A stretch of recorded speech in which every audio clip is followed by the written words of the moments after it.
Sleepy town settling for the night, where the Owens women live their lives, and it's about time that the back porch light comes on at that house down the street,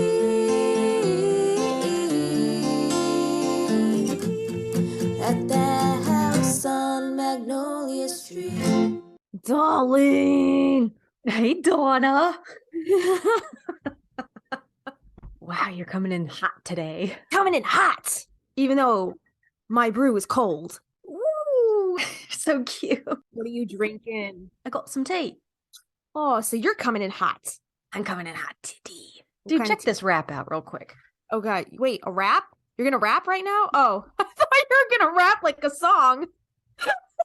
Hey, cute Yo, little rap at Check out Goodwill. this rap. Check out this rap right now. I thought you were gonna like break out into like, I don't know. Christine's like, yo, check out my flow. That cold brew is hitting you today. I woke up ready to go this morning. I love it. Ready to go. Dude. Yeah, so we're talking about NEKKIs today. The Nakies. The NEKKIs. Hey, which hey. Hey, which hey. I'm Christina. I'm Justina. Welcome to the Magnolia Street podcast. Wow, wow, wow, wow. Wow, we got some fan mail we got to read, right? Yeah. Oh, these were so nice. It was kind of a really nice surprise Yeah. to get a new listener, and B, like they sent a really nice instant message on an AIM. Yeah. Also, We're on what we Instagram. guys haven't told you this, because we don't advertise this anywhere, but we do have a YouTubes. And sometimes we put the episodes on the YouTubes, and we got a YouTube comment. We actually been getting a couple comments from this guy. They're really nice. Chai guy. Hi, guy. Today's your day. Thanks for following us on YouTube. It's really nice. There's no visuals over there. It's just like a little wait screen, but you get the whole episode over there as well if you are more into the YouTube than Spotify or Apple Podcasts. Right. Yeah, because I know some people like to have YouTube on in the background while they're doing stuff. And it's just nice, like if you want to listen in and you don't necessarily want to have to watch something. And also, what's really awesome about YouTube is it's a search engine. It's run by Google. So literally, if you're searching anything, Practical Magic Fandom, we're probably one of the first things that pops up. Can you type in Practical Magic Movie Podcast? Let's see. Practical Magic Movie Podcast. We're not on that. We're not on the first page of that one either. So you have to actually type in Practical Magic Fandom Podcast. Oh, we are on the first page. We're just really far down. Better than nothing. Better than nothing. But we did come up under Practical Magic Movie Podcast. We're just a lot further down. Because like a lot of other people have done like one-off episodes of about the Practical Magic movie. But are they're not a fandom podcast like we are. So that's solely Practical Magic oriented. That's all we talk about. We're obsessed. They have written in before, but the last comment they left a couple days ago says, "It's so fun to visit Magnolia Street with you guys. 3 exclamation points. I just started work at a Victorian mansion in my town that still has the original furniture and belongings to the former owners. It's a very magical place with lots of ornate treasures and decorations, and I enjoyed listening to this podcast when I polish the silver or help in the gardens." Dude, you and I have to talk because I too have to polish historical silver at my job. I like the smell. Some people don't like the cleaning smell, and I don't get how silver polish works. Every time it is like magic. Like you got this black silver, you rub this little stuff on it, and boom. I asked my boss, I was like, "Do you know how this works?" He's like, "I have no idea." So I got to look that up. Like maybe like I have some no kind idea. of chemical compound that obviously reacts with the silver. Oxidizes. I have no clue. Yeah. Maybe Chai Guy knows, but he continues, "The aunts would adore the mansion and gardens, I think. Houses are very magical places, and the Practical Magic house has a special place in my heart. Thank you, guys." And this was on our Victorian architecture episode, I believe. Yes. Yeah. So thank you so much. Yeah. Awesome. And then we have another message from Nick M from Instagram. And Nick says, "Girls, you have no idea how great it is to listen to your experiences. I'm so glad I found the podcast. I'm such a fan of the movie, and I became a Wicca witch myself over the years, so it feels like finding a second home beside the coven. First, I was doing it all by myself, like a solitary witch. What I really like, but I found a coven in another state from where I live now, and I've been trying to be part of it for most of the Sabbats, like rituals and stuff. So thank you for sharing. I'll keep listening and enjoying your friendship from afar. So sweet. Oh, yeah. Thank you, Nick.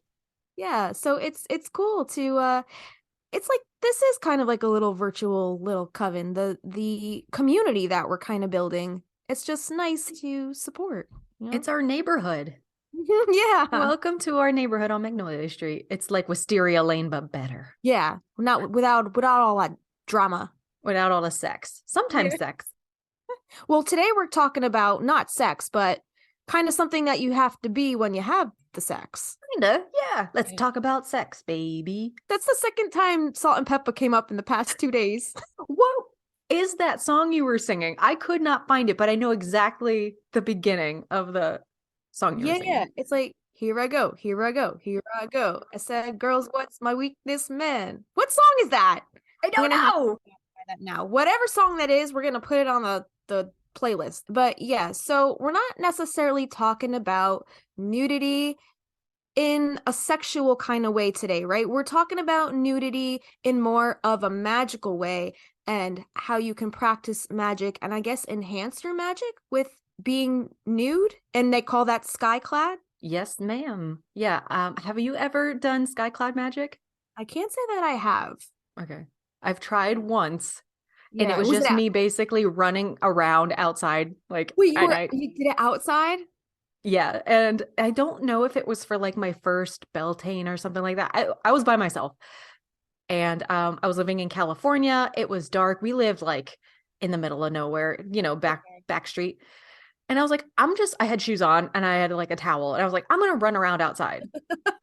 So I did. I ran around for about 30 seconds, and then the motion sensor light came on.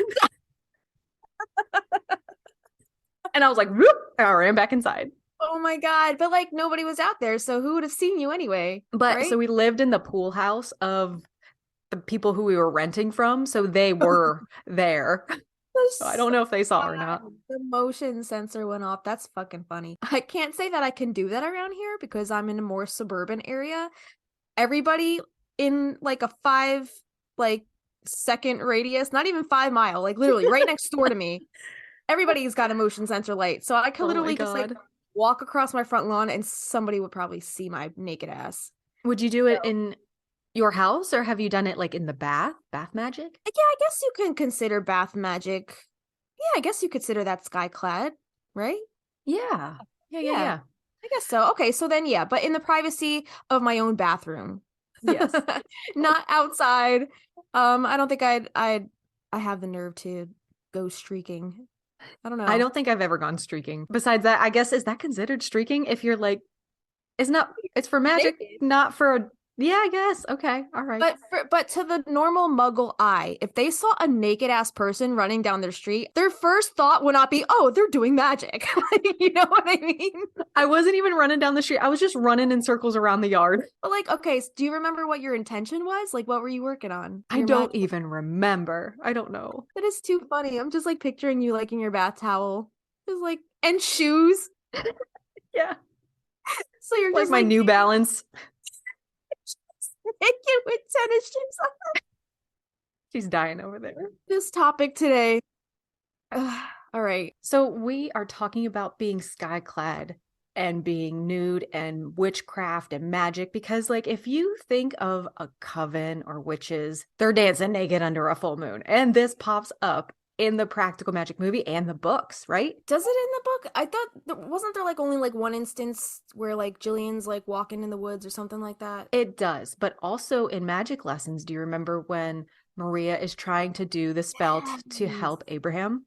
Yes, that's right. And she's naked. She's naked. Yeah. Charlatan. Yeah, I remember. Okay, yes, now I remember. Should we jump into the movie? There's no nudity in this movie. This movie is probably the most wholesome you can get. Mm-hmm. But they do mention it in reference to a solstice celebration, and we all know that scene. So tongue-in-cheek too. It's such a whatever moment.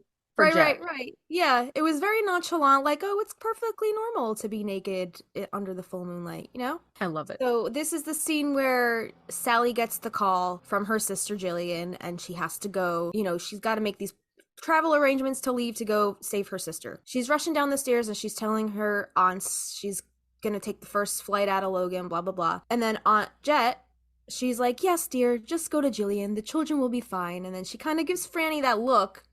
She's like, we'll take them to the Solstice Celebration. And Sally Owens, who clearly has had her own solstice experience with the aunts, who knows at what age, who knows, we don't know the backstory, which we're going to get to in a second because I did some AI generating. So Sally's like, no, why can't you two just stay here? And Franny is like, no, dear, we can't back out at the last minute. We're on the committee. Like, what committee is this? Right. The Committee of Solstice Celebrations. Right. And also, if they're on a committee, that also means that they must be part of a coven, which I'm like, I want to know more about this coven. Because we kind of talked about in another episode, like if they're the only quote unquote witches on Maria's Island, they have to travel to this event. And maybe that's why they have the whole evening. Yeah. Sally and Jillian have that whole evening to kind of dispose of Jimmy. And then the girls come back in the morning. Midday, brunch. Brecky. Well, they do come back in a taxi, right? They come back in a taxi. So they might have been coming from the airport. You know what? I'd never looked to see if that taxi was the same kind of taxi that took Sally to the motel, but it would have been a different state probably. Right. I always thought it was yellow. So anyway, then Franny's like, we're presenting, and then Jet's like, yes. She's like, yeah, we gotta do it. We can't back out. Sally's like, all right, fine, but I don't want them dancing naked under the full moon. And what does Aunt Jet say? I love this line. She's like, no, the nudity is entirely optional, as you well remember. So clearly, Sally must have had her own experience as a child, dancing naked under the full moon. So later on, after the whole Jimmy debacle and Jillian is staying at the house on Magnolia Street, the aunts return from their solstice trip with a very excited Kylie and Antonia, and they could be seen getting out of the cab with flowers adorning their hair. They run into the house. They can't wait to tell Sally all about how they danced naked under the full moon. They're like, oh my God, it was so fun. And you could kind of see Sally looking at them with a bit of a stern look. She's like, oh. Yeah, like what the fuck, Aunt Jet, Aunt Frances, I thought I told you no dancing naked. But then they realize Aunt Jillian's standing there, and then the scene kind of shifts the focus before she can kind of get Evan Rachel Wood's acting in this scene is really good. Yeah. Like, I think she, like, the pitch of her voice and her jumping around, like, she's just being a kid. It's so perfect. Yeah. She was always, just a great actress, even as a kid. Like, how do you channel those kind of, feelings and emotions to act as a child? Like, that's just bizarre to me. I'm not an actress. I'll never understand it. So props to her. So question, do you think Sally ever gave the aunts an earful for going against her wishes, for having her children dancing naked under the full moon? Do you think that was ever a conversation? Like, what the fuck, man? I thought I told you no. I think Sally, as soon as Jillian shows up, she is so busy trying to keep things from falling apart. That I think the girls dancing naked is just really on the back burner. She's like, now I got Gary at the doorstep. Now my sister's possessed. Like, the aunts are gone. It's just one thing after another. That was all before Gary even came to town. That was just that was pre-shit hitting the fan. But she's definitely gearing up for that. She's bracing herself. Jillian's just a tornado. Yeah. I don't think they ever had that conversation. Yeah, probably not. But I always wondered, because I'm always like, well, she seemed very adamant about them not having them not dance naked under the full moon, and then the aunts are like, it's fine. What's she gonna do? Yeah. What's the term? Don't ask for permission, ask for forgiveness, or something like that. Totally. Yeah, that's Jet and Franny's way every day. Total that mentality. 100%. So when Jet tells Sally the nudity is entirely optional, as you well remember, it always made me wonder what Sally's solstice celebration experiences were like with the aunts as a child. So before we dive into the books, I wanted to have some more fun with some fan fiction. I asked ChatGPT the following. Because we're never going to have that story, I don't think, of the girls growing up anymore between like when they showed up in Rules of Magic to the practical magic. Like I don't think we're ever going to get that slice of time where they were active in magic. Yeah. Because practical magic's supposed to be so like a whisper of actual magic happening. Right. Right. So tell me this Wilhelmina A. Ingram fan fiction.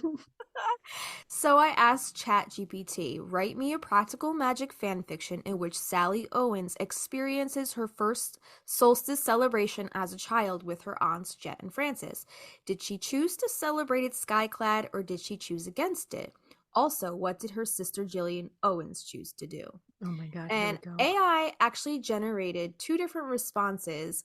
One in which Sally opts out of the nudity during her solstice experience as a child, and the second response shows Sally in a more uninhibited nature. So, which one do you want to read? Let's do story number 1.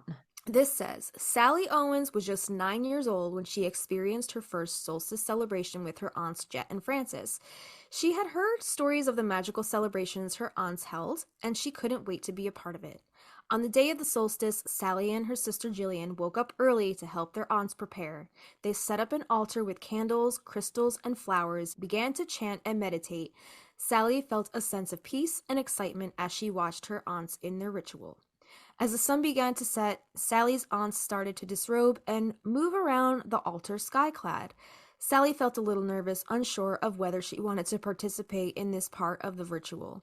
Jillian, on the other hand, seemed to have no qualms about I stripping bet. down, and joining in with the dancing and chanting.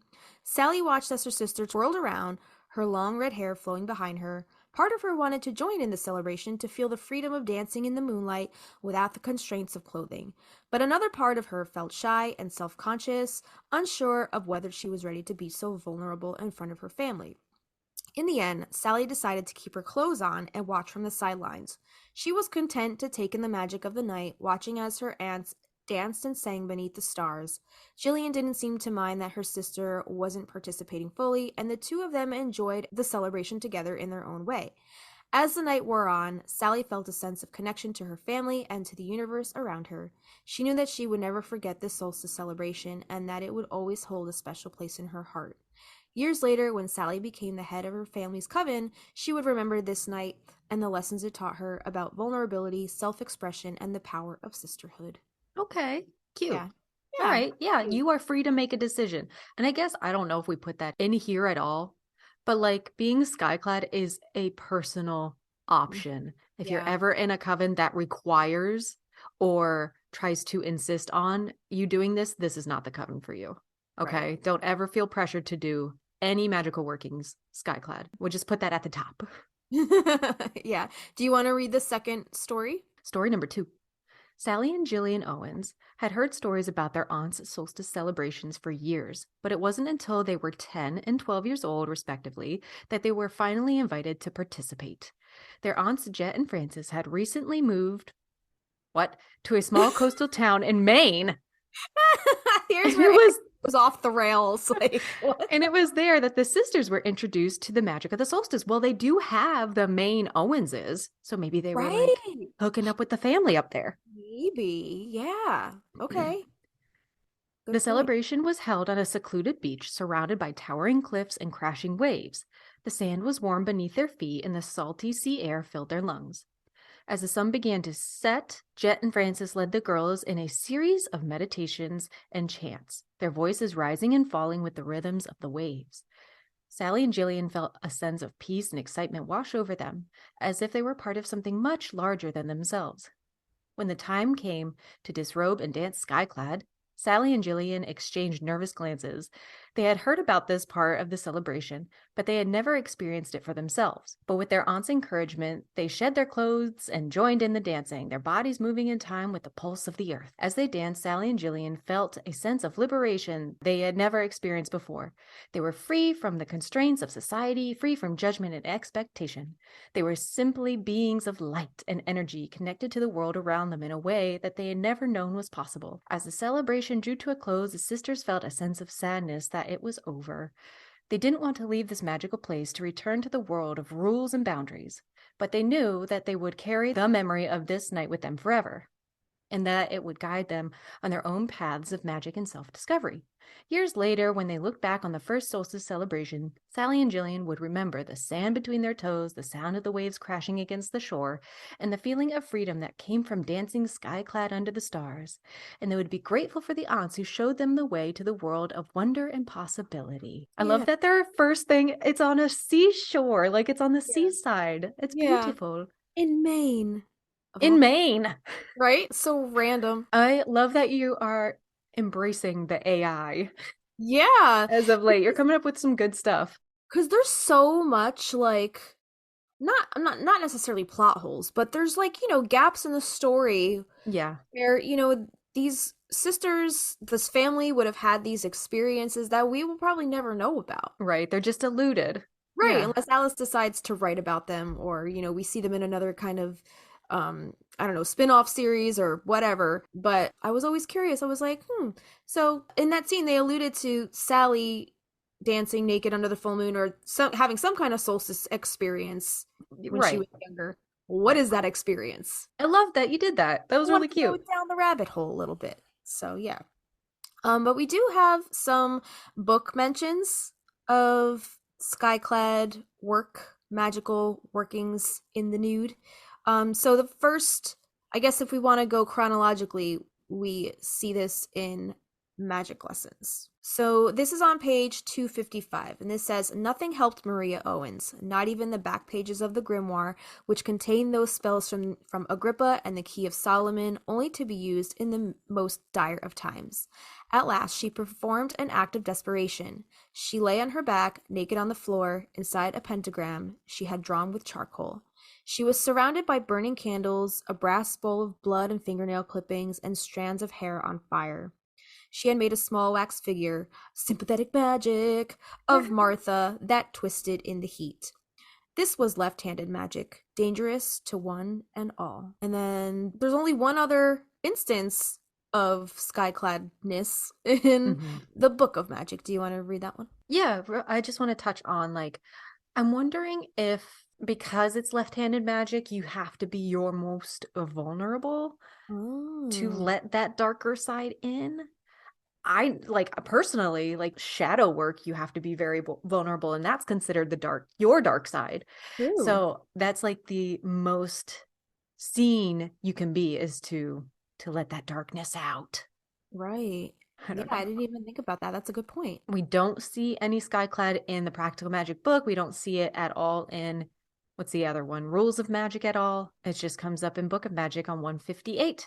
It says, "When they were young, Jillian would often stand alone in the wavering heat of summer, naked, deep in the woods where no one could find her. She would close her eyes and try her best to make magic, standing still as flickering fireflies lit on her shoulders and arms. There was a shadow world, but she seemed the only one in her family who was refused entrance, and she feared that beneath her fragile beauty, she was ordinary. She had tried and tried appealing to the other world until she had throbbing headaches, all to no effect.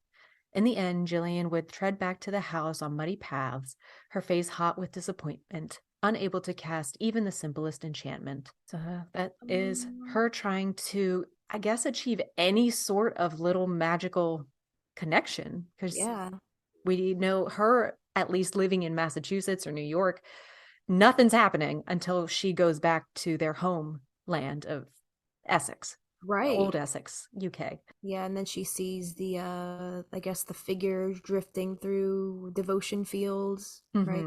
Didn't she also see a figure in the inn that they were staying at or something like that? She did. I don't know if it was the same one or if it was like a cat, but she's like, "I'm being haunted."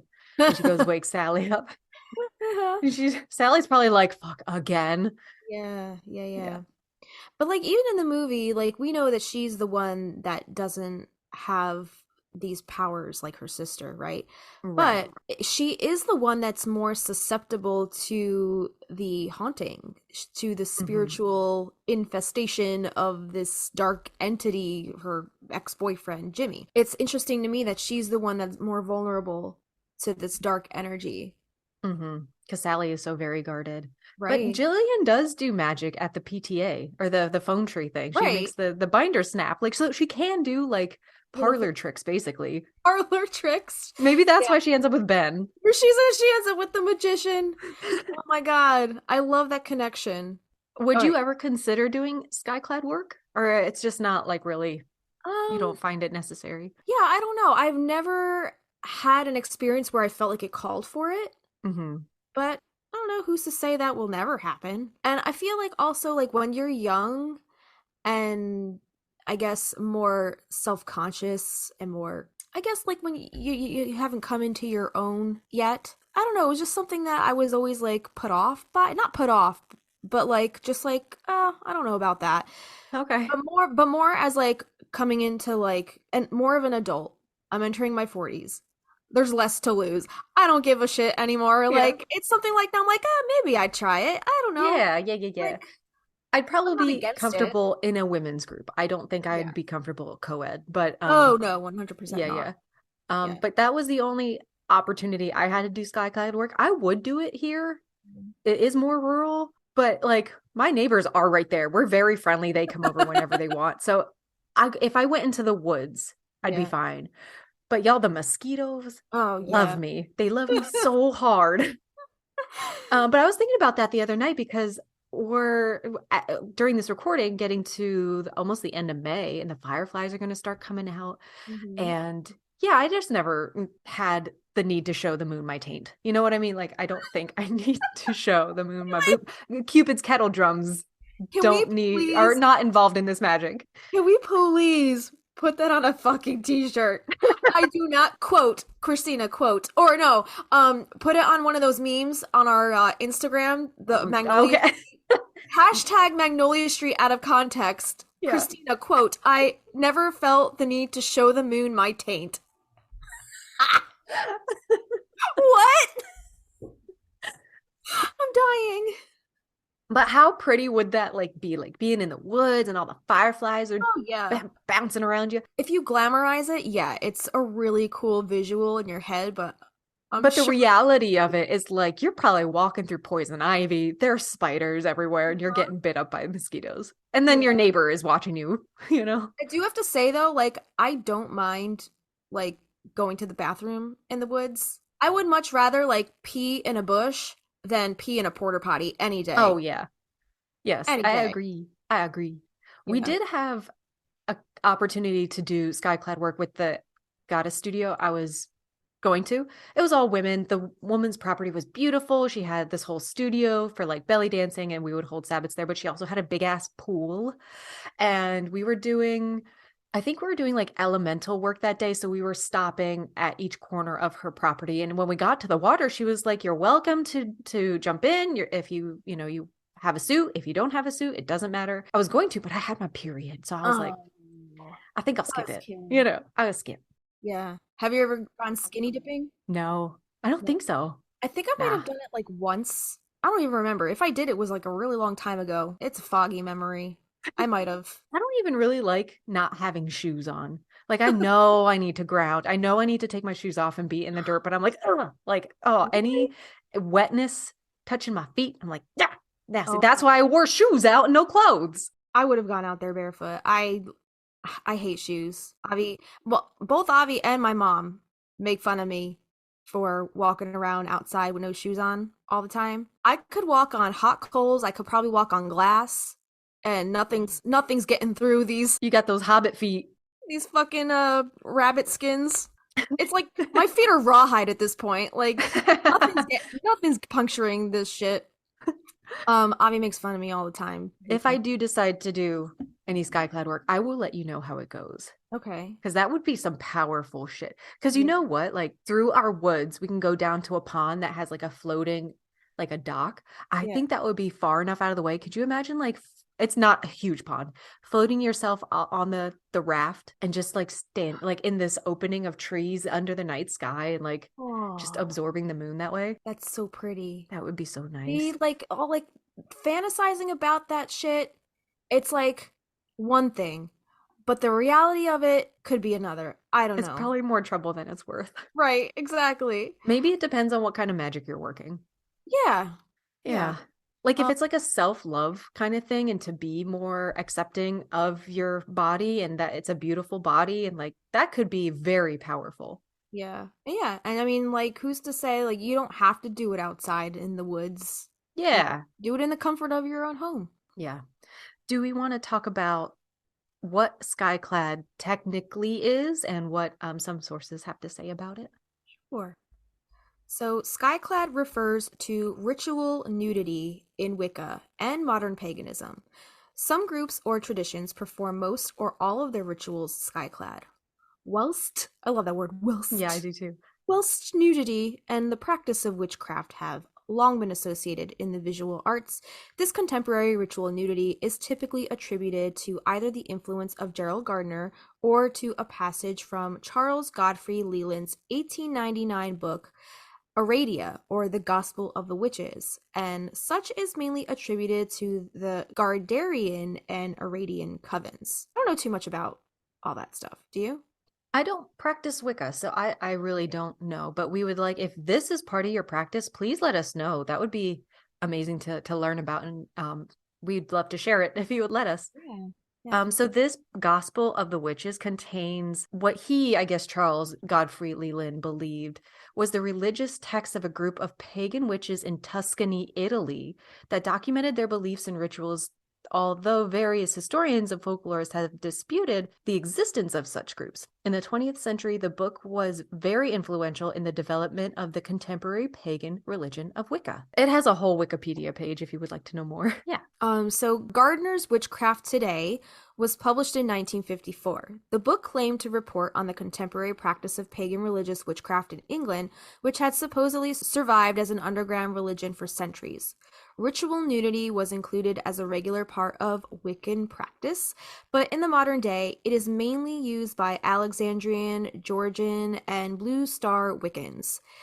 The charge of the goddess, a part of Gardnerian ritual liturgy, does instruct Wiccans to practice ritual in the nude. Gardner spent several years in India and may have picked up on the concept of Digambara Jains, a religious sect in which monks may not wear clothing. I've never heard of that. But what is there? So there's different kinds of Wiccans: Alexandrian, Yeah, Georgian, and apparently. Blue Star. I don't know anything about a Neither do half of those. I. What? Okay, so I guess they're different covens. So the Coven of the Blue Star and Traditions was established in Philadelphia, Pennsylvania in 1975 by Frank Duffner. And then I was looking up Alexandrian Wicca, which is a tradition of the neo-pagan religion of Wicca founded by Alex Sanders, known as King of the Witches. What? Yeah, who with his wife Maxine Sanders established the tradition in the United Kingdom in the 1960s. Alexandrian Wicca is similar in many ways to Gardnerian Wicca and receives regular mentions in books on Wicca as one of the religion's most widely recognized traditions. It's based largely on Gardnerian Wicca. So it wasn't until 54 or the 50s and 60s that the Wiccan religion started to progress Right. or even become what it is. Yeah, it's Interesting. more of a modern concept, right? It's not ancient, like it falls under the pagan umbrella, but Right. it's not necessarily eclectic. It's more, I guess, dogmatic. I don't know what you consider Yeah, Wicca. it seems to have more of a structure than Right. a pagan as we know it. Like paganism, you can kind of pull from being eclectic, just like you said. Gardnerian Wicca is seems to have set rules to Yes. follow. More of a dogma, just like you said. Right, right. And then the Georgian Wicca is a tradition or a denomination in the neo pagan religion of Wicca. It's an organization very similar to British traditional Wicca groups such as Gardnerian Wicca. However, it does not trace its initiatory line to one of the Old English covens. The name Georgian refers to its founder, George Patterson, who founded the tradition in 1970 in the United States. So that's just a little bit extra about those three that we just mentioned because, like, I was curious. I Yeah, I never didn't heard know of. anything about it. Yeah, I mean, like, I guess there's different covens, just like there's different, I guess, branches of the Catholic Church. Like you have Protestantism, Lutheranism, Baptist. Like you have Right, different, orthodox. yeah, there's different, I guess, variations of the Catholic religion. And maybe this is kind of like that. Like there's different Right. covens under the Wiccan umbrella, but they all each have a little something different about them. So, Their own little spice. Yeah. Yeah. Spice. Baby spice. Baby spice. The origins of this instruction have been traced to Aradia, or the Gospel of the Witches. The following speech by Aradia appears at the end of the book's first chapter. And as the sign that ye are truly free, ye shall be naked in your rights, both men and women also. This shall last until the last of your oppressors shall be dead. Damn. Okay. Dr. Leo Rupi also notes that the traditional and artistic representation of witches cannot be overlooked as a source for nudity in Gardner's system, citing artists such as Albrecht Dürer and Salvatore Rosa. Albrecht Dürer, sometimes spelled in English as Dürer, he was a German painter, printmaker, and theorist of the German Renaissance. The other dude, Salvatore Rosa, is best known today as an Italian Baroque painter who romanticized landscapes and history paintings, often set in dark and untamed nature, exerted considerable influence from the 17th century to the early 19th century. Doreen Valenti, one of Gardner's priestesses, recalls Gardner's surprise to Valenti's recognition of material from Aradia in the original version of the, quote, charge that she was given. Valenti later rewrote the charge, preserving the lines from Aradia. Valenti's version was then widely circulated and reprinted. Accepting Aradia as the source of Skyclad practice, Robert Chartwich points to the 1998 Pasaglini translation of these lines, which reads, quote, men and women, you will all be naked until, yet, he shall be dead, the last of your oppressors is dead. Chartwich argues that the ritual nudity of Wicca was based upon Leland's mistranslation of these lines by incorporating the clause, quote, in your rights. Ritual nudity is not exclusive to the tradition of Wicca. Amongst those groups that do, only some ritual may involve ritual nudity. The Aretian tradition, as an example, practices Skyclad for 6 months of the year and performs their ceremonies in ritual robes for the other half of the year. Within and especially outside of specific areas of Wicca and pagan, reasons other than tradition may be given to explain a preference for Skyclad worship. Starhawk states in Spiral Dance, the naked body represents truth, the truth that goes deeper than social customs, and, quote, is a sign that a witch's loyalty is to the truth before any ideology or any comforting illusions. So the term skyclad is derived from Indian religions, where the term Digambara literally means skyclad. England had close links with India at the time when Wicca first became public in England, so this usage could well have been familiar to English speakers with a knowledge of Far Eastern religions. In particular, Gerald Gardner, who first popularized Wicca in England, was a noted folklorist with an interest in Far Eastern culture who spent much of his adult life in Ceylon and Burma, so it seems very plausible that he could have been familiar with this Hindu term. Interesting. Yeah. So Aradia is one of the principal figures in the American folklorist Charles Godfrey Leland's 1899 work Aradia, or The Gospel of Witches. I guess it can go by either or name, but he believed this to be a genuine religious text used by a group of pagan witches in Tuscany, a claim that has subsequently been disputed by other folklorists and historians. In Leland's Gospel, Aradia is portrayed as a messiah who was sent to Earth in order to teach the oppressed peasants how to perform witchcraft to use against the Roman Catholic Church and the upper classes. Oh, hell yeah. Right. I'm for it. So Book club? Did you say book club? Yeah. The folklorist Sabina Magliocco has theorized that prior to being used in Leland's Gospel, Aradia was originally a supernatural figure in Italian folklore who was later merged with other folkloric figures such as Regiusta of Sardinia.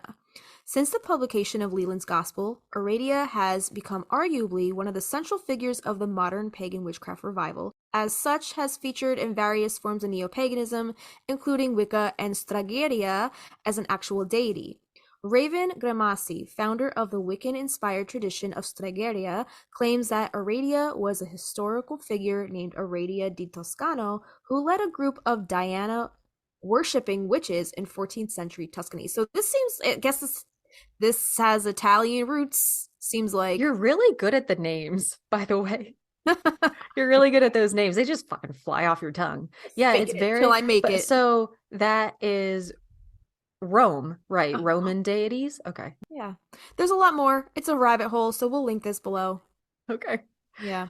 This next little bit I pulled up because as Catholics, we are taught from a very young age that nudity, especially female nudity, is bad. Right. Bad. Because Eve fucked it up for everybody in their story, in that Uh-huh. storyline. So I wanted to talk about nakedness and the Bible because I feel like a lot of us have that guilt. Like even in our own homes, a lot of the time we're like, we need to cover up. Like some Hmm. of us are not even comfortable being nude in front of a mirror, you know, or in front of our spouse sometimes. I still feel that way. Right. So it's totally normal. And this is why, as at least for us in the upbringing that we were involved with. Hmm. So in the biblical story, for those who don't know, the story of Adam and Eve is the creation story. Nakedness is associated with guilt and shame. After eating from the tree of knowledge of good and evil, which we remember we talked about this, it was a Hmm. quince. Yes. Adam and Eve realized that they were naked and felt ashamed. They covered themselves with fig leaves to hide from God. This story has been interpreted in many ways, but one interpretation is that it symbolizes the development of human self-consciousness and the realization that we are vulnerable and mortal. Mm. Throughout history, various cultures have viewed nakedness in different ways. Some have celebrated nudity as a natural state, while others have condemned it as sinful. In Western cultures, particularly in Judeo-Christian traditions, nakedness has been associated with shame and guilt since the story of Adam and Eve. This has contributed to a cultural conditioning that views nudity as evil or immoral. Hmm. In the modern world, this conditioning is perpetuated through various social norms and media representations. Nudity is often censored or covered up in mainstream media, while images of scantily clad women are used to sell products, like all the time. Like it's such a Right. double standard. Oh my God. This reinforces the idea that nudity is only acceptable in certain contexts, such as intimate relationships or in the context of commercialized sexuality. There's no middle ground. It's like one No, extreme or the other. Like you're right. either naked to have sex or you're naked to sell a product. Like there's no just like naked for the purpose of connecting with the earth or just being a beautiful goddess or like I went to art school for 4 years and it was very normalized. It was just like people walking around naked because you have a life drawing class every Friday morning with I my think I have a little bit about that later. coffee. I would draw Yeah, naked people. And it was right. completely fine. Like my dad is an artist. Like my dad would go to art classes like as a kid, like as a teenager, he would go to art class and he would bring pads of paper home of beautifully drawn nude women. And it was just Right. like it was not taboo. It was art. So, Unless you're sexually involved and it's just between you and your partner and it's in private, fine. If you're holding a Budweiser on a fucking calendar, that's fine too. But anything in the middle, not right. okay. We don't want to see a woman breastfeeding her child, you Right. know, Like why? whatever. Why do we have these restrictions? Because of the Bible. Yeah, there we go. The All side. right, yeah. Yeah, continue. However, there are also movements that challenge this conditioning and promote body positivity and acceptance of nudity. Naturism, for example, is a lifestyle that celebrates nudity as a natural state and promotes body acceptance and respect for others. There are also artists and photographers who use nudity as a means of expressing beauty and vulnerability. Ultimately, the way we view nudity is shaped by cultural and historical factors, as well as individual experiences and beliefs. As anthropologists, it is important to study these factors and consider the ways in which they shape our understanding of the human body and our relationships with others. So I wanted to touch on pretty much what Justina just said about college. I too attended college for a fine arts degree, and during that time, we did use life models in our class. Those are the nude models that Mhm. you hear about. So studying the line and shadow, the shape and form after the first lesson, which you do feel kind of like uneasy, like you are in that person's personal space. Yeah. They are opening themselves up to you in that way. You do feel that awkwardness, but you know you're not supposed to be looking because it's someone's like safety suit basically is Mhm. off and it's private and dirty to look at your own, never mind somebody else's. Though I knew even in high school that I really wanted to study the human form and how it relates to the environment around it. Like I was trying to work within like life model studies, and my shop teacher was like, that's fine, like you're doing a great job, it's beautiful, but don't let like the higher ups see you doing this. I was like, okay. So probably because for so long I'm uncomfortable in my own skin. I think we all are to some degree, you know? Right, of course. And after a while, that was all I could see. After taking these life courses was line and shadow and form, and how this line connects to that line. It was no longer like a sexual thing, like, or I was feeling awkward about being in this person's vulnerable presence. But after a time, I was actually approached by my professor. She was a female professor, and I was asked if I would be interested in posing for the life classes that semester. And I said sure, because it was $20 an hour. Oh shit. It was really hard, actually. It was like one of the hardest gigs I've had to do, and I almost passed out twice. Because like you're You're standing there for so standing there. long, locked in like a position, and I Yeah. I was feeling lightheaded, so I said I needed a break, and I was gonna walk out, and I like tumbled into the door trying to get out. Oh my God. Um, so it was very hard. So I really applaud those people who can do this. Yeah. But the most awkward thing was honestly that a high school friend of mine was going to be taking that same class eventually. And he was so nice. He approached me very kindly beforehand, and he said he'd be taking the class, and was that okay? And I've said, like, of course, it's fine. It's just skin. Let's get the weirdness out in the open. It'll be fine. And it was totally fine after that. Have I talked to him since then? Absolutely not. Does he remember this? Probably not. But in saying that, we wanted to share some examples in which nakedness and nudity are seen in a positive light. In ancient Greek culture, nudity was celebrated as a symbol of athletic and aesthetic excellence. Athletes competed in the nude at events like Olympic Games, and sculptures of nude figures were revered as works of art. Many Native American tribes saw nudity as a natural state and practiced nudity in daily life as well as in rituals and ceremonies. African tribal cultures. In many African tribal cultures, nudity was seen as a symbol of beauty and strength. Body paint and other adornments were used to enhance the beauty of the naked body. Hinduism. In Hinduism, nudity is often associated with asceticism and spiritual purity.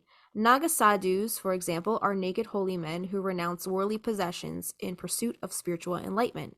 And then we have Renaissance art. In the Renaissance period, nudity was celebrated as a symbol of beauty and sensuality in art.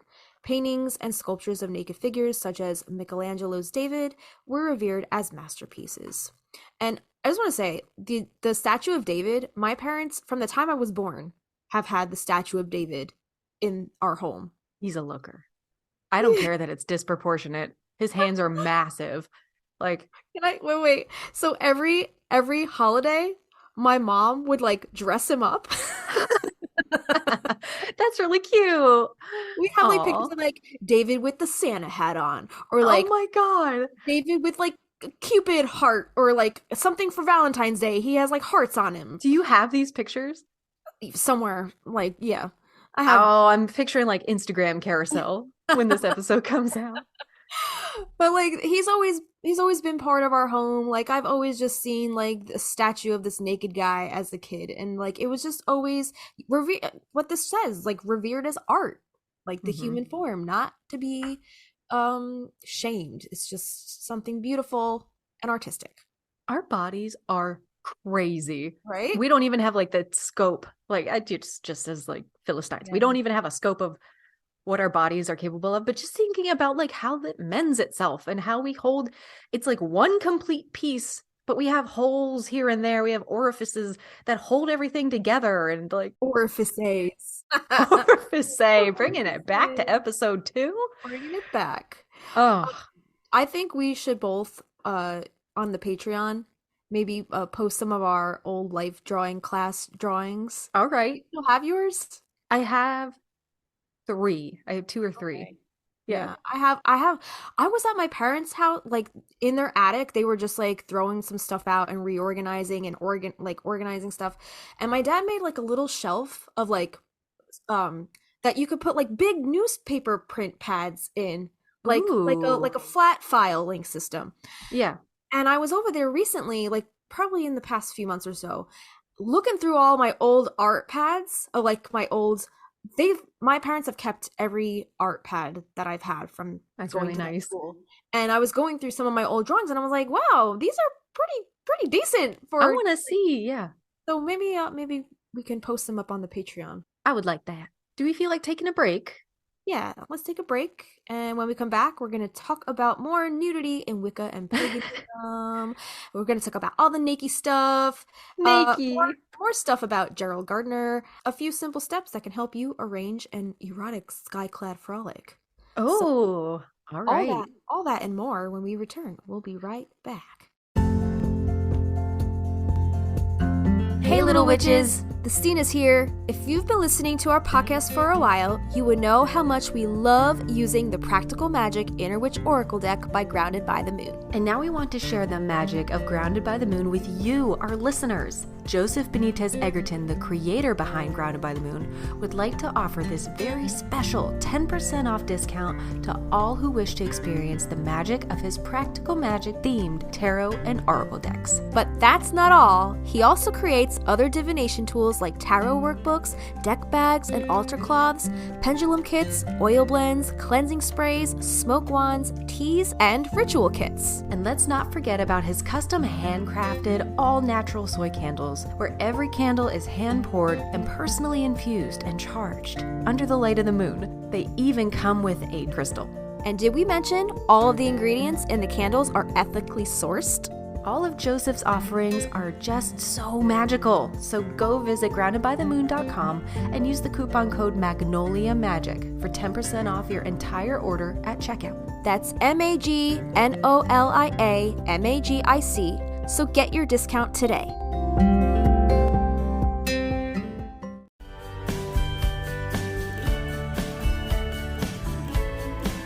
Hey, we're the Stinas, and you're listening to Magnolia Street Podcast.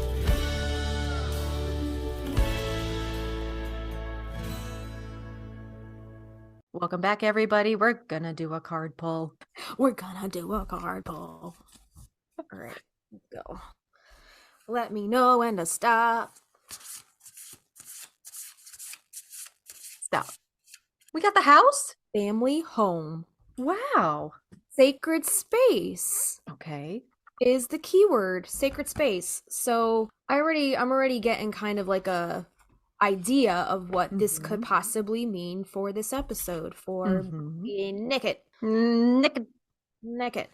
Family home. Okay, so the keywords on this card, sacred space and connected. It says, hold on. What is that? That's my phone. That's my whistling. That's my ringtone. Wow. The aliens are coming for us. Wow. So it says, now is the time to create and designate a sacred space. If you already have one, then take your time to rededicate or cleanse your existing one. Everybody needs that place to reflect and purify. The sacred space card is calling out to you, asking you to reach out and connect to the divine. Reside in your comfort and securities. They are your solitude, and this is what you need to embrace. Use this space and energy to heal and harmonize yourself. Calm yourself, relax your mind, clear your worries, collect your thoughts, and connect to higher guiding energetic influences.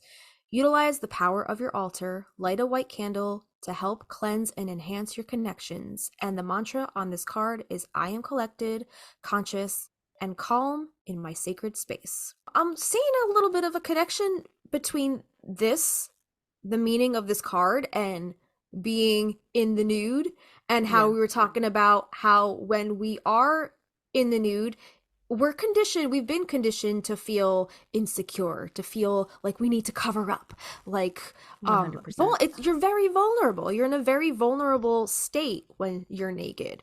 So being able to create some kind of like ritualistic, sacred altar space, like a little place in your house, or if you do have a section outside in the woods under the moonlight, beautiful. It doesn't have to be that, but if you have that, that's awesome. But when you're in that space, just being in the mindset that you are protected, you're in your own little bubble of safety, even as vulnerable as you might feel if you are doing your work Skyclad. Just being comfortable in your vulnerability. Just creating that space where you can be nude and you can be comfortable and you don't feel like you're like, "Oh, I have to cover up." This is your magic. This is your work. Like you can do this in the nude if you want to and connect with the earth because this we came into the world this way. Exactly. We weren't born with clothes on. But you know what's really weird? We leave the world with clothes on, I know. That is strange. I was thinking when you do right? pass away, they have to disrobe you to clean you and prep you. But yeah, you're clothed, you're put in a metal box in the Uh-huh. ground. Yeah. There's such a Something disconnect with death. something about that seems very unnatural, right? Agreed. I agree. The companies now that do the natural decomposition, I think are Mhm. so cool. They Mhm. have the big box that, that the family members put into, and then the family is welcome to come and put in flowers and things that can decompose with the body. And like, it takes a while, but then you're given, those remains to Mhm. plant or do with what you will. I Yeah. think that's really beautiful. I would love to be a tree. The hell was I gonna say? Oh, I was gonna say that you don't have to go like balls to the wall and straight up nude to begin with. Like in my case, like just getting Fun. outside without shoes on is a start. I'm laughing at I don't even think you did that intentionally, but you're like balls to the wall. And I'm like, well, yeah, you're naked, so there's gonna be balls flying somewhere. Unintentional. So funny.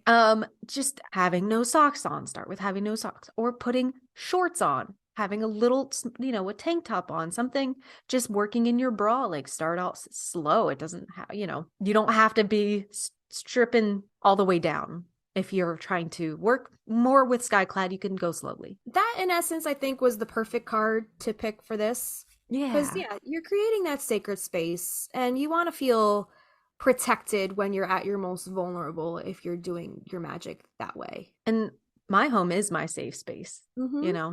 definitely. I'm sure others are too. My bathroom is my safe. I love like You're always in your bathroom. taking a nice bath around the full moon. Like that's Yeah. my way.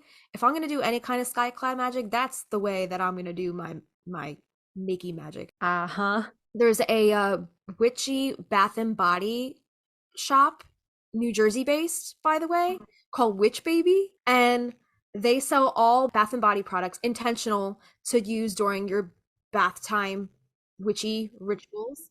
You know what their slogan is? It's What? amazing. Get naked, do witchcraft. I like that. It's really Isn't it stinking cute? cute. It's so cute. So like I bought they have like beautiful bath soaks, they have just like, soaps, just lotions, potions, bath and body products, anything that you want to use in your full moon rituals, new moon rituals, whatever you want to use it for.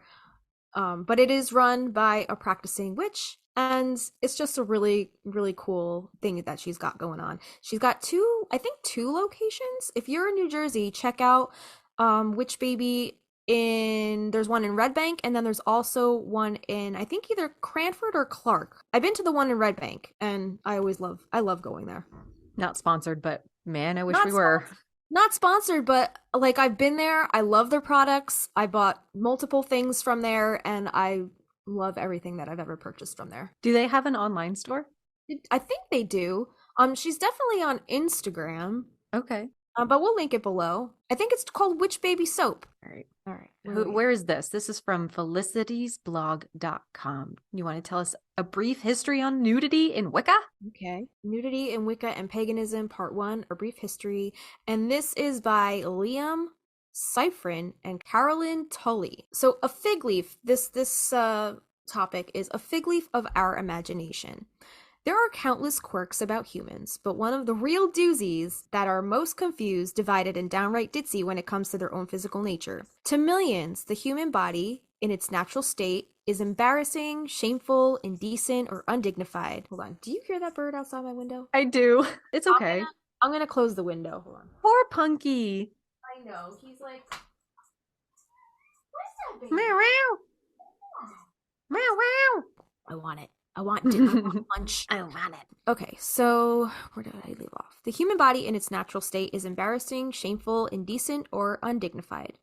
Its exposure provokes hostility, fear, nervous laughter, or mockery. It threatens social standing, challenges order, infringes laws, and is often punished with a severity bizarrely incommensurate with the offense. I almost did get cited with indecent exposure when I was like 16.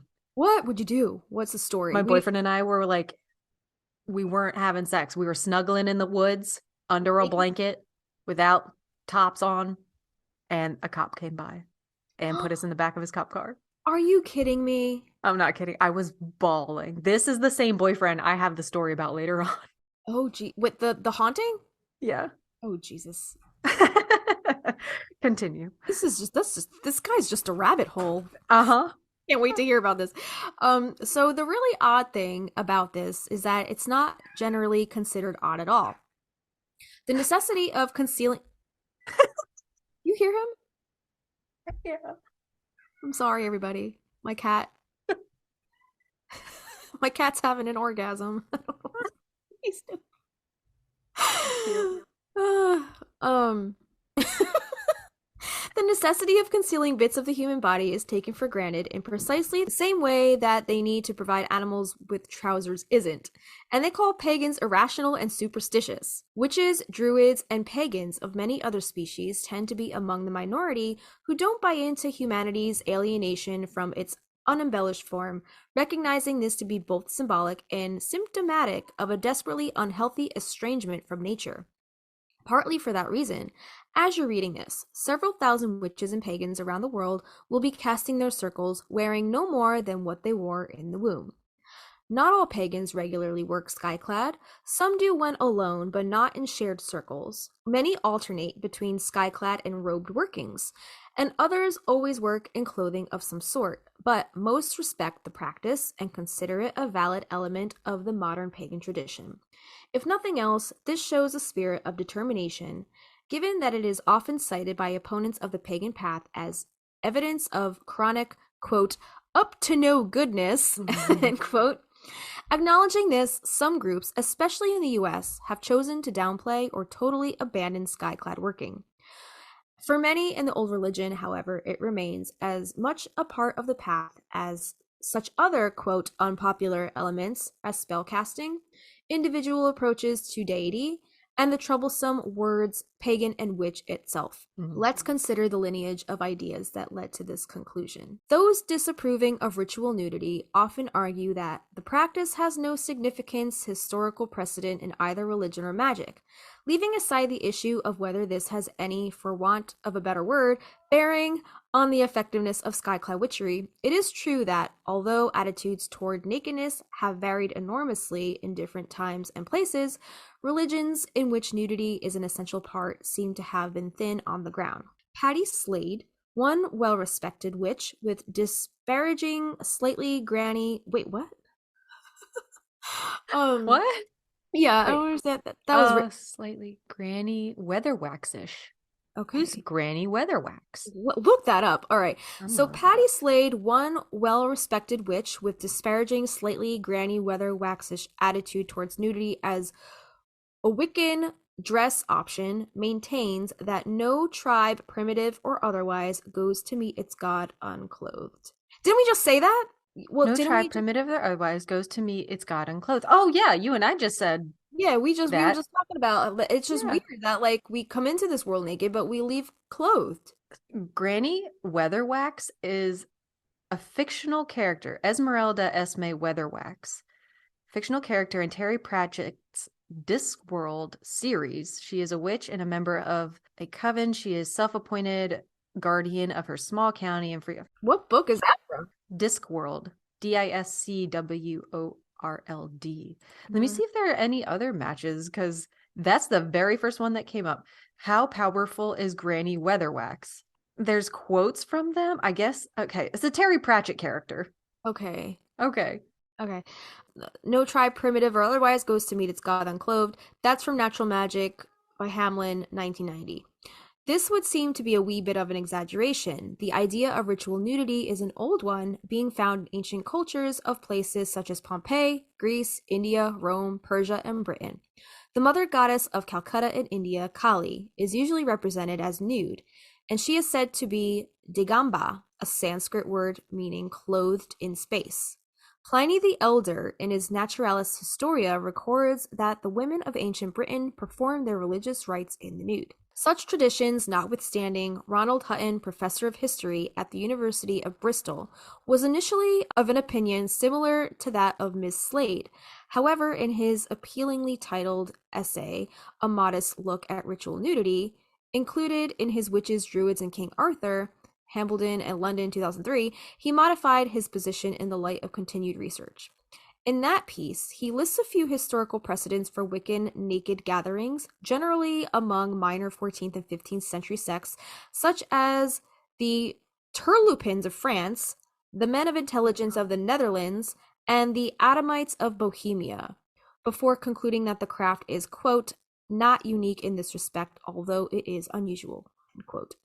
Ritual nudity does, Professor Hutton acknowledges, regularly feature in rites of passage, particularly initiations, which leads him to offer the tentative theory that one of its purposes in the craft is to, quote, sustain throughout all its workings the intensity and transformative power of initiatory experiences, end quote. He finds it more significant, though, that while nakedness in religion is about as common as integrity in politics, nudity in magical lore and practice is widespread both globally and historically. For example, there is an Old English idea that a woman can be cured of infertility by walking about nude in her vegetable garden on Midsummer's Eve. Hey. The summer solstice.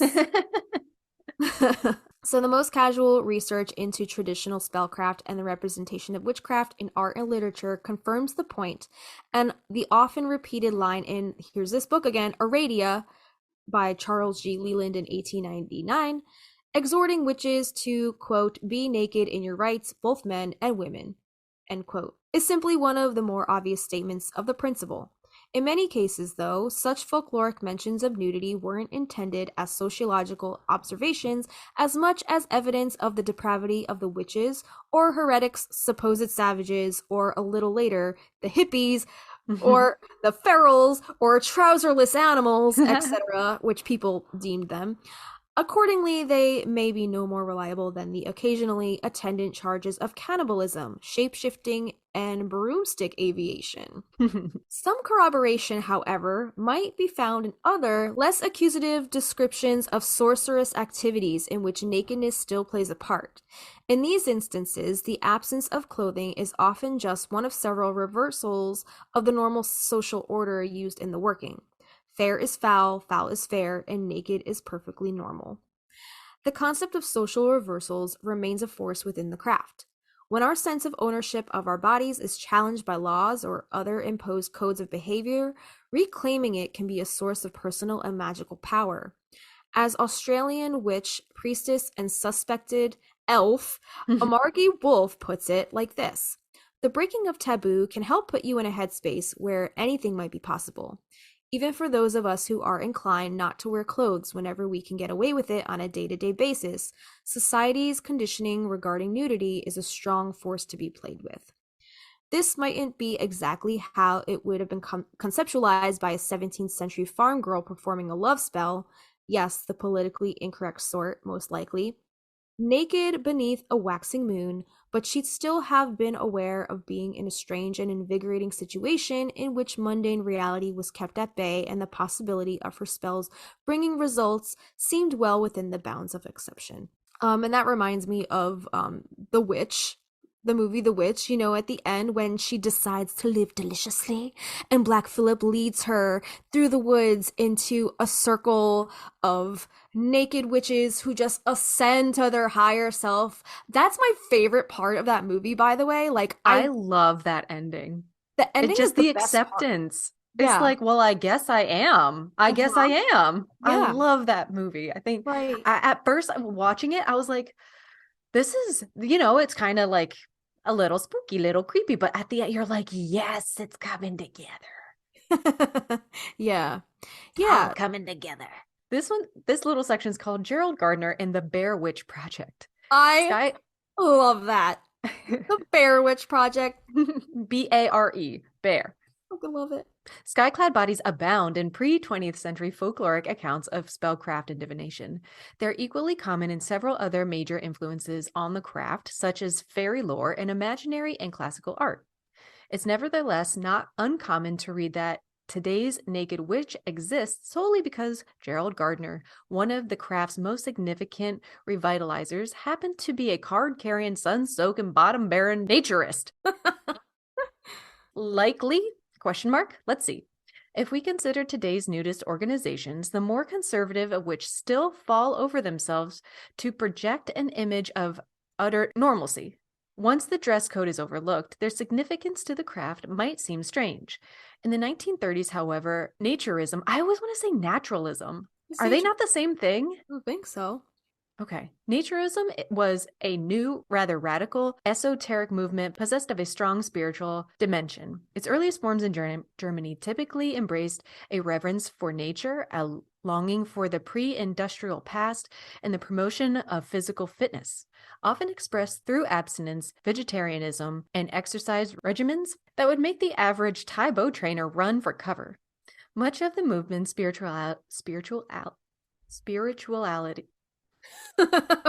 spirituality seemed to slip away in the 60s and 70s, only to find a new home in various nude-friendly offshoots of hippiedom, from Australia's down-to-earth co-op and Osho's communes to emerging pagan organizations such as the Church of All Worlds. In Gardner's time, naturism was becoming a little worldlier, but still attracted many artists, poets, bohemians, and occultists.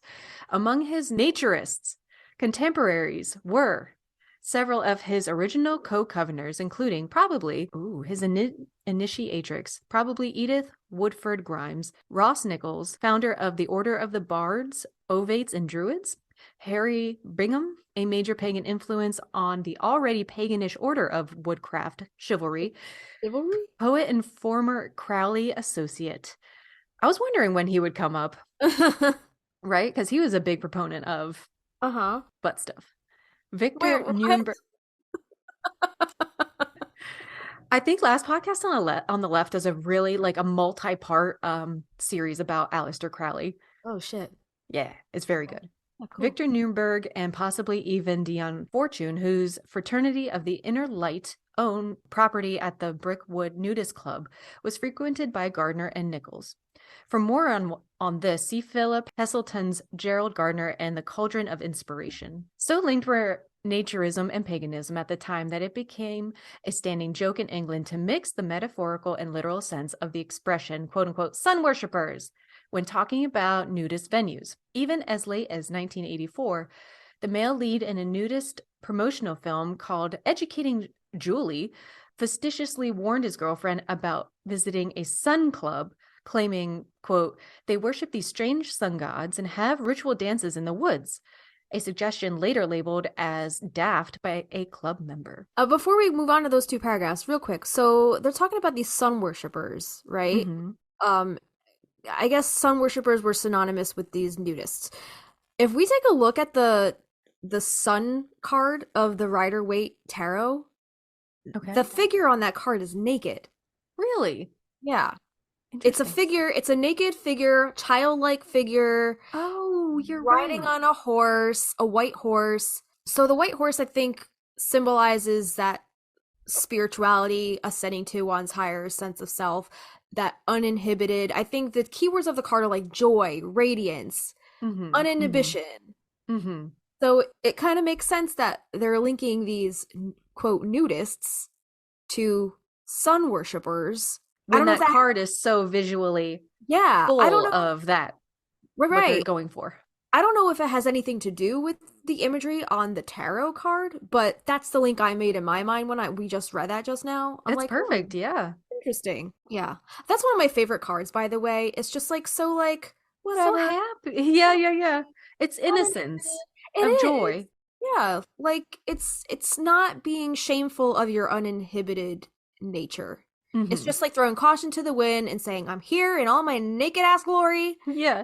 And I'm a beautiful naked ass glory child of the earth, and I'm just soaking it all in. Yeah. So, Attempts to reunite the naked and the sacred weren't pervasive in the magical community of Gardner's time, but they were an influential undercurrent. Gardner emphasized the idea's importance within the craft, as Bingham did in his area of paganism and fortune, and Nichols didn't in theirs. Although Nichols' successor Philip Carr Gom championed Skyclad Druidry on the Order's website and is the author of the excellent A Brief History of Nakedness by Reaction Books in 2010, but to claim that old Gerald introduced the concept to his community is a little like suggesting that Norman Lindsay introduced the cheerful, nude, cluttered, and defiantly pagan imagery of his etchings to the world of art. I've never heard of A Brief History of Nakedness, but that's probably another rabbit hole. So in the end, quote, Gerald made us do it, end quote. Arguments against the use of the Skyclad ritual become unraveled when they take into account that universal quality of witches, their fondness for making up their own minds. Most Wiccans have, for example, long since jettisoned the endless binding and scourging that swamped Gardner's early rites. Ritual nudity, however, retains its currency. Robes, costumes, and street clothes are more common at craft gatherings than they once were. As the craft takes on open circles, rituals in public places, and so on, but the naked witch is far from being an endangered species. I think doing magic Skyclad, I don't know. I don't join any covens. I'm not like a group magic worker. I'm very solitary, so I don't know what goes on in group settings, but I don't know. I feel like maybe Skyclad work become reserved for more solitary practitioners. You think so? Because of those restrictions in public settings. Mm. So yeah. Possibly. And then now we have an article called All About Skyclad by Sheila Ardrian. Oh, it's spelled slightly different. That reminded me of the book title we were just talking about. It does, right? Ardarian? Yeah. She did that on purpose. I thought it was the same thing, but I guess not. So if there's one thing that everybody knows about pagans, it's this. They dance naked in the woods. No matter how much you try to explain that not all covens do that, it's an image that sticks in everybody's mind. Pretty soon you start to wonder if there might be something to it after all. Well, there is. Why go Skyclad? People have been worshipping naked for a long time. Judging from the pictures we see on some cave walls, our ancestors probably worshipped naked before they worshipped clothed. Certain ritual activities are greatly facilitated by nudity. For example, some Native American tribes have a sweat lodge ceremony, such as the Lakota in Nippy, where they pour water on hot rocks for purification. Everyone crawls into the lodge naked. For this reason, men and women traditionally have separated sweat lodges. So, would you believe that Christians once practiced ritual nudity? They sure did. In early times, the sacrament of baptism was performed naked. Both the priest and the person seeking baptism would disrobe before entering the water. Why? Yeah, what?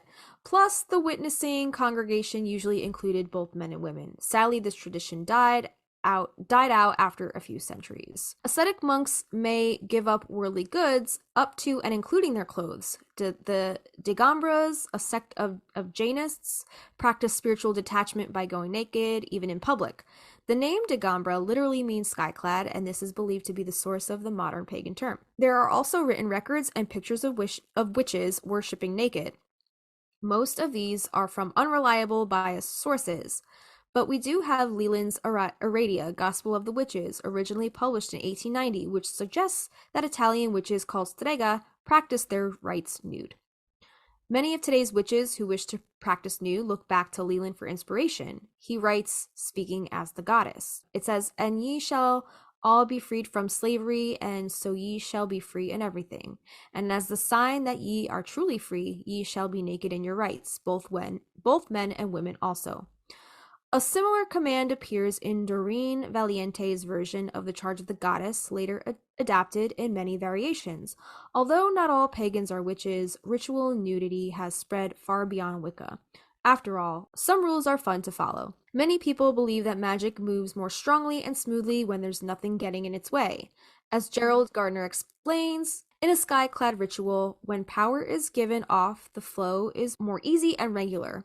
Rick Johnson adds, Quote, the magical reason for nudity is that anything worn upon the body will interfere with and change the energy given off by the body. This includes clothes, makeup, perfumes, jewelry, glasses, contact lenses, and so on. Other folks feel that Skyclad improves safety because there is no fabric to trip over or to set on fire. That's a really good point. Yeah. Experiences of witches all over the world often report that naked is safer.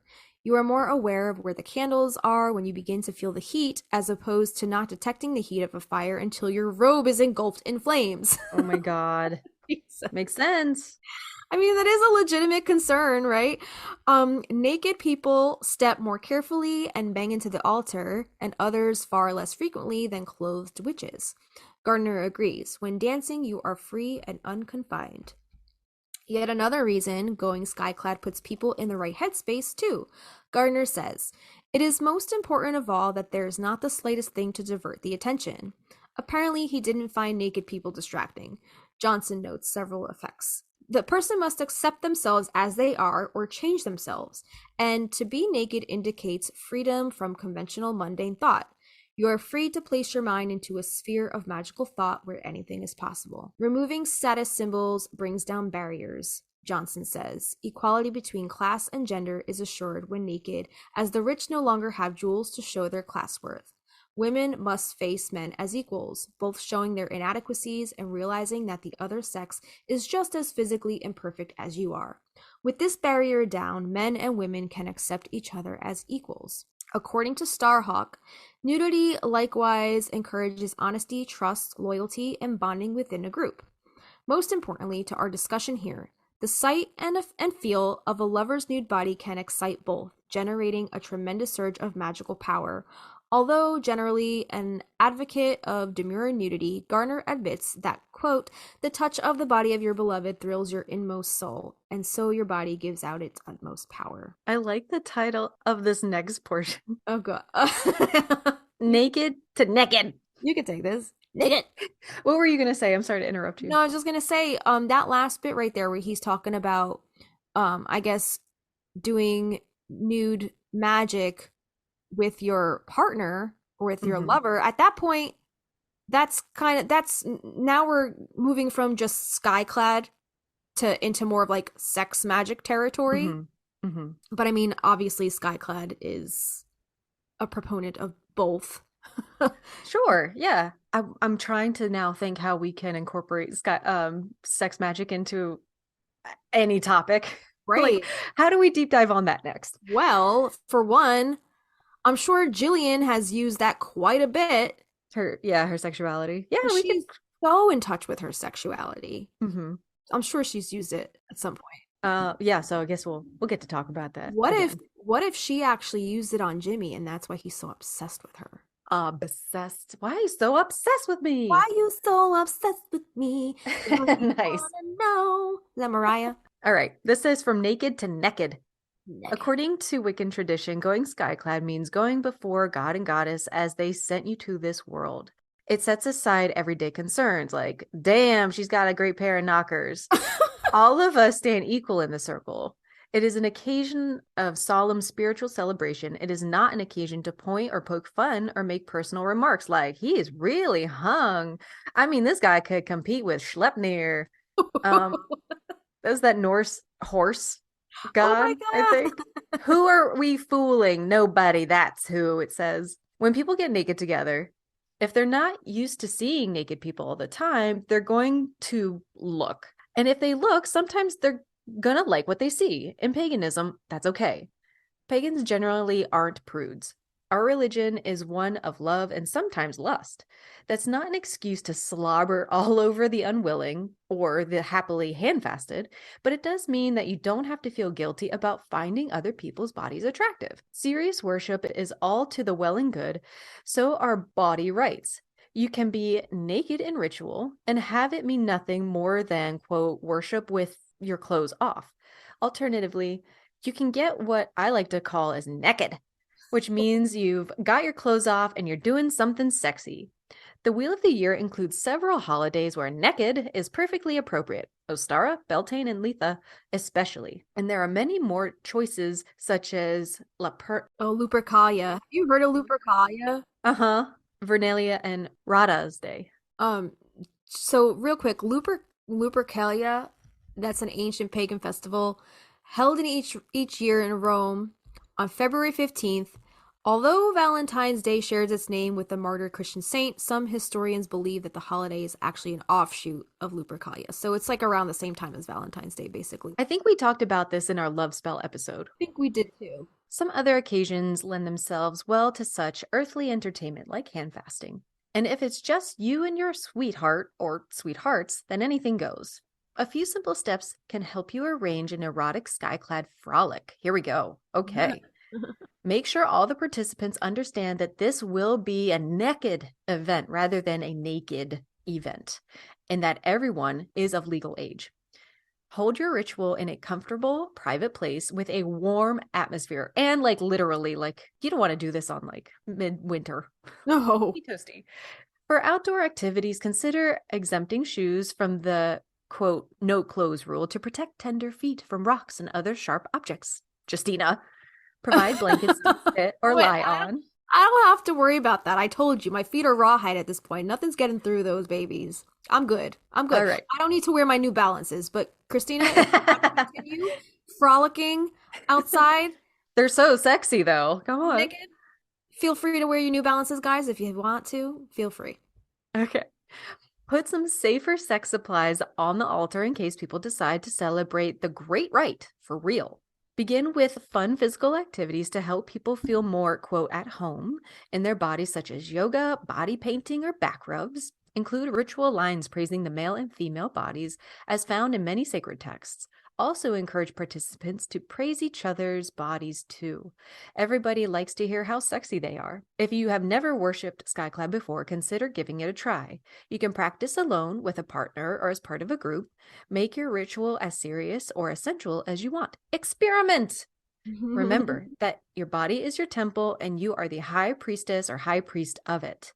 How you decorate that temple and worship in it is entirely up to you, so have fun. It's always again, up to you. You are the one to give consent. If it's not for you, you don't have to do it. But if it's for you, like we said, you can take the baby steps. You can just start with your underwear and bra and see how you feel, and then work your way up.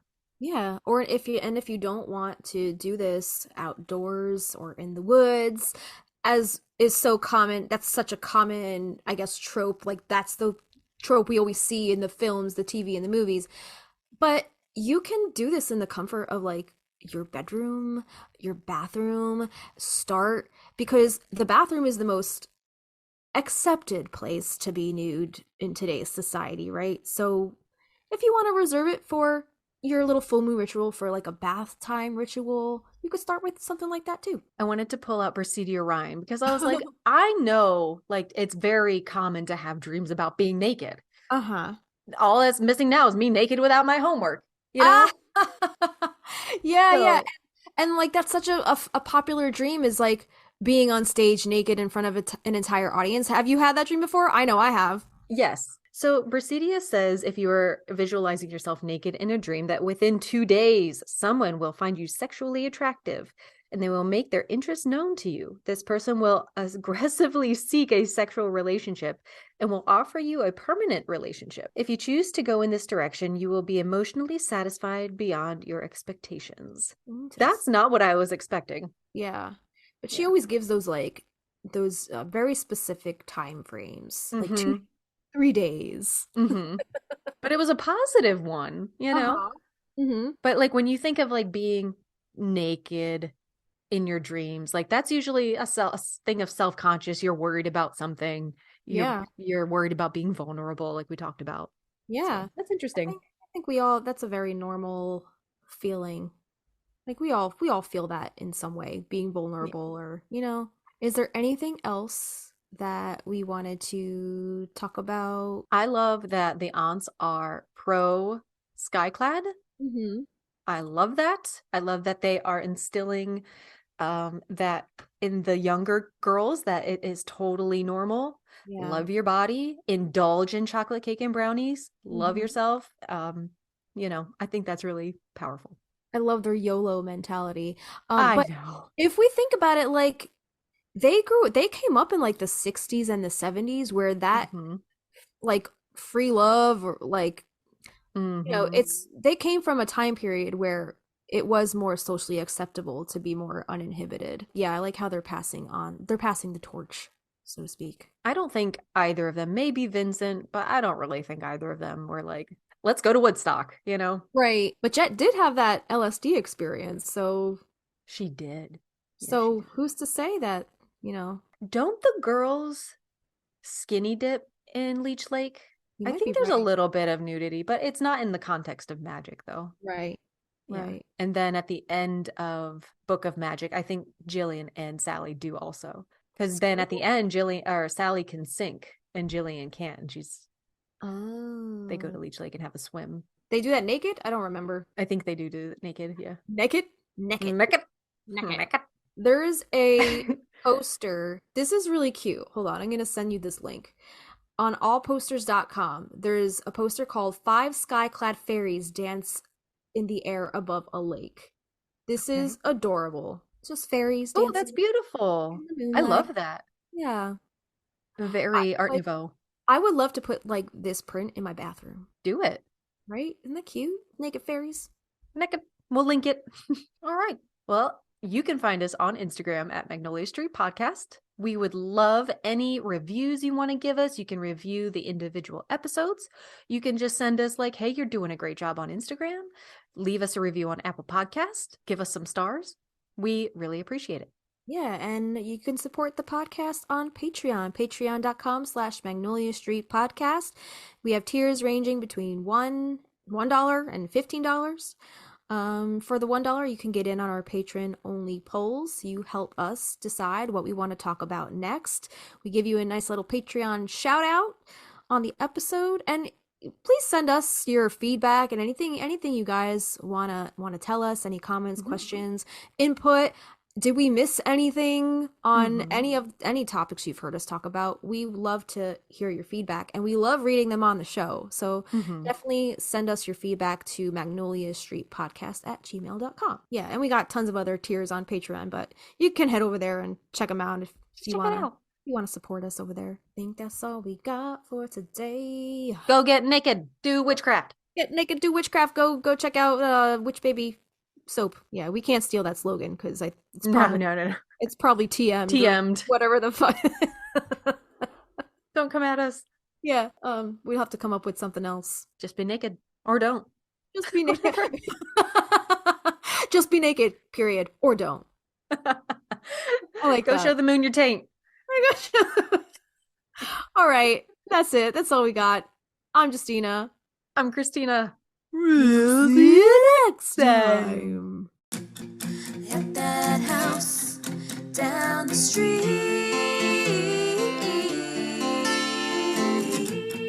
at that house on Magnolia Street, would you go down to Magnolia Street with the wisteria girl out? And that house of magic and mystery, so would you go down to Magnolia Street?